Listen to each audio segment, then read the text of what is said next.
ito, balot na naman tayo. We are going out. It's Tuesday. At may mga bagay kami wala na sa ref, sa fridge. So, kailangan kong lumabas para I'm not sure kung tama itong aking pagbalot ng paggamit na itong balaclava. Okay.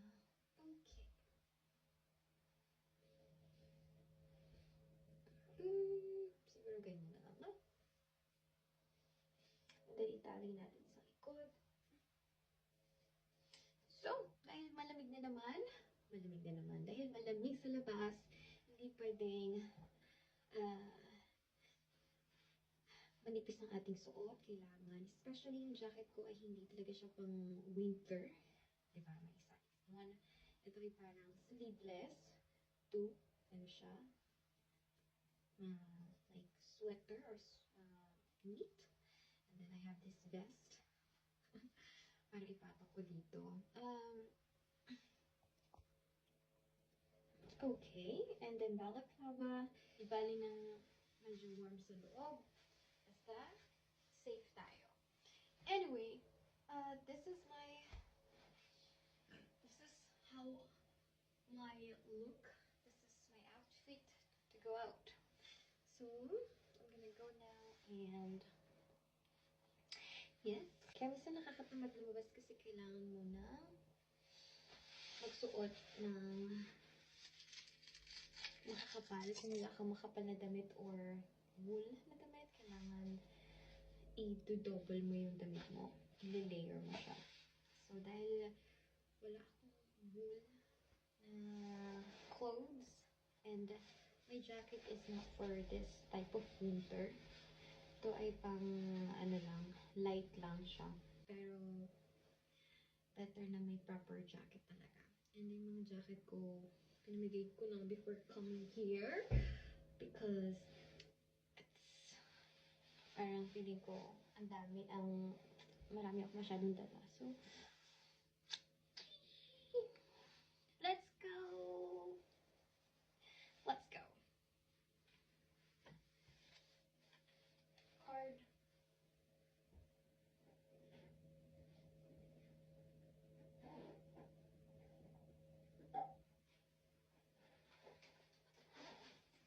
Bag.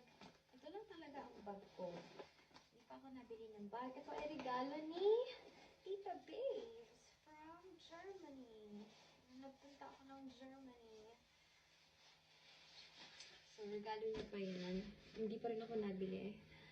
Ang bag. So, and then, of course, kailangan natin ganito. I got this from Netherlands. Nung bumisita ako sa friend ko. Amsterdam.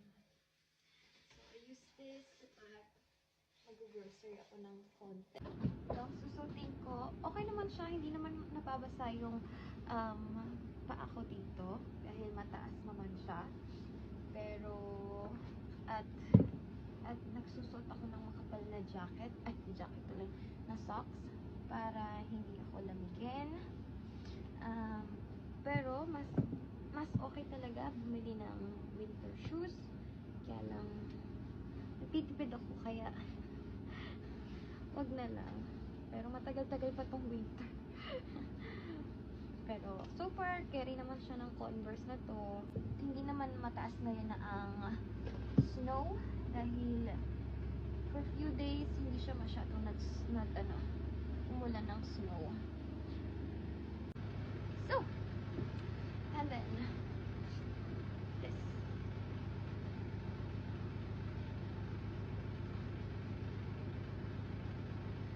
Ito 23 years na ata to. Okay.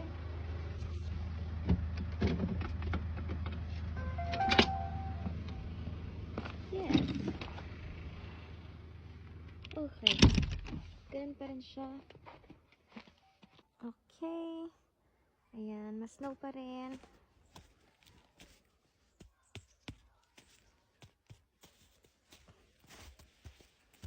Napagpag ko yung aking. Ayan, makita nyo na maliliit lang yung snow. Maliliit lang yung snow.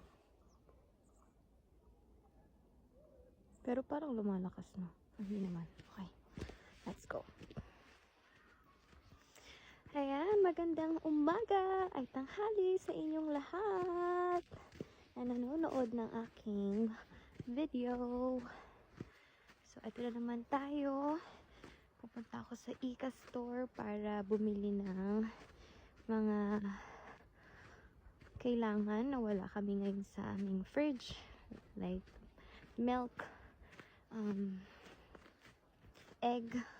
So, ayun yung madalas na uubos talaga sa fridge. And, oh yeah, yogurt pala. Yogurt para sa smoothie. So, ayan. So, kailangan maglakad tayo dito sa mga parang magaspang. Huwag dun yung shiny part kasi possible madulas tayo. Or ako. Hindi pala kayo kasama madudulas. Ako lang pala. So, kailangan mag-ingat ako.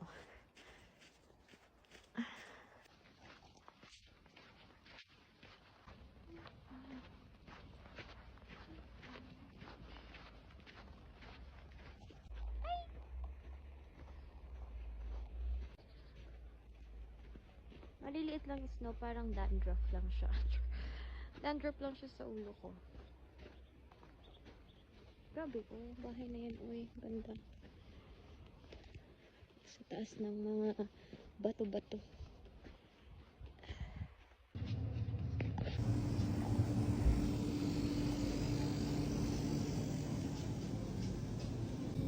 Let's get pizza for Benjamin. He likes pizza with pepperoni. This one. Pepperoni. Expensive naman. Okay, 64. Yogurt pizza for Benjamin. Okay, so ayan. Uuwi na ako. Uuwi na ako. Babalik na ulit ako sa bahay. Dala-dala ko yung mga binili ko. So, hindi man malamig. Ang inainitan na nga ako. Siguro, dahil medyo matagal ako sa store. Medyo mainit. Kahit kasi wala akong gloves now, hawak ko yung phone.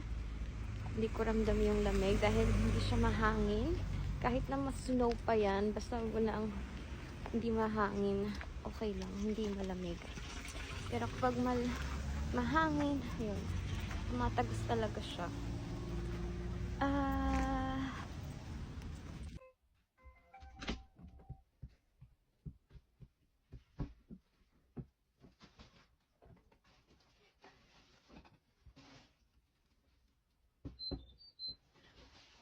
Hi guys! Hi friends and family! So, tapos na ako mamili. Snow pa rin. Let's close the door.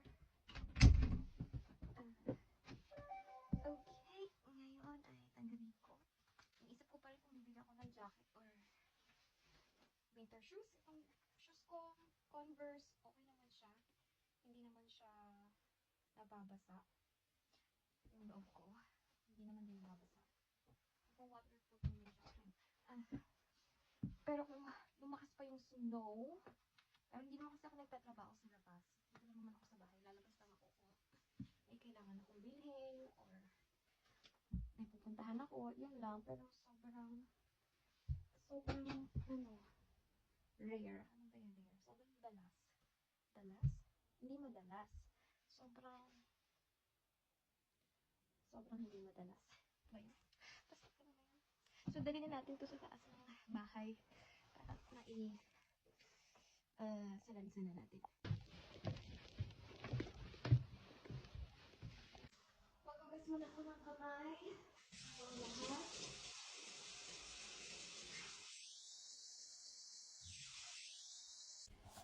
Ayan, yung isang pusa namin, yung isang pusa nila, si Harry ay sinave dahil ang kapal na ng buhok niya at na hindi siya madalas kasi nasusuklayan kaya nagbuhol-buhol ang kanyang mga buhok.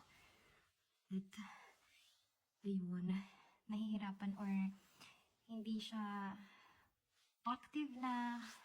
Tapos siguro nasasaktan siya, sabi nila. Kaya na-shave nila si Harry. Kaya si Harry ay naging hairless na. Hairless.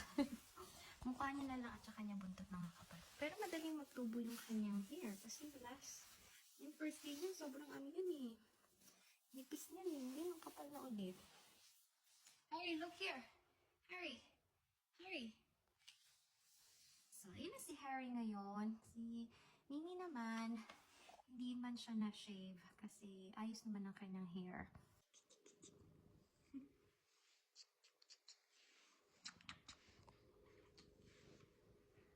Ating pinumili.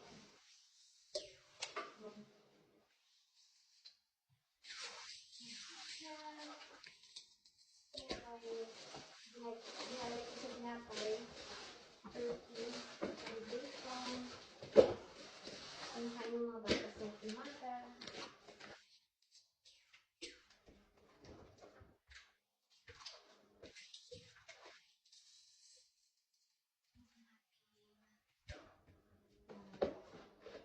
Pizza, para kay Danilin.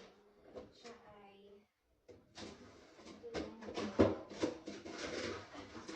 medyo pihigan ng mga batas ng kain. Lalo na ang lalaki. Kaya kailangan mo kumain talaga dahil nag-practice siya ng football and floorball. Lagi kong sabi sa akin ng tatay, kailangan lagi siyang ihas na kumain.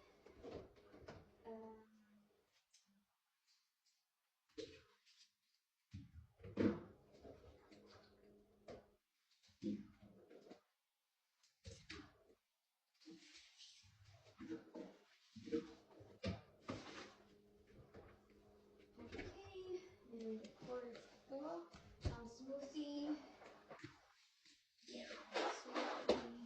milk.